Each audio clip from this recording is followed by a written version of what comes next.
జై భారత మాతకు జై. ఒక మహారాజు దేశాలు జయించి తన రాజ్యమునకు చేరి రాజ దర్బారులో మంత్రులతో, పురోహితులతో, సైనికులతో అంతా కలిసి ఒక సమావేశం వేసి నాకిక మరణము లేదు లేదు లేదని విర్రవీగాడు. ఒక పురోహితుడు లేచి, మహారాజా, మీకు సర్పనుంచే మరణం ఉన్నది కాబట్టి మీరు అలా ఉండుట మంచిది కాదని అని పురోహితుడు చెప్పారు. చెప్పిన రాజు వినలేదు. నాకు సర్పం నుంచే మరణమా, ఎలా వస్తుంది చూస్తానని ఒక కొనలలో ఒక మేడను కట్టి మీద నివసిస్తూ చుట్టూ కాపలా పెట్టి ఉన్నారు, ఒక్క పురుగునైనా లోపలికి రానివ్వకూడదని. ఆ రాజుకి ఒక నిమ్మపండు వాసన చూసే అలవాటు ఉన్నది.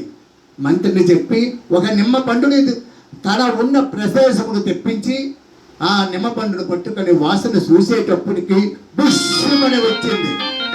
పుష్కొట్టిందో ఈ పాము, పుష్కొట్టిందో, పుష్కొట్టిందో ఈ పాము, పుష్కొట్టిందో, ఏదో సాగుసాలు కట్టించటి పసుకొచ్చిందో ఈ పాము, పసుకొచ్చిందో, పుష్కొట్టిందో ఈ పాము, పుష్కొట్టిందో, నీకు సాగుసాలు కట్టించటి పసుకొచ్చిందో ఈ పాము, పసుకొచ్చిందో.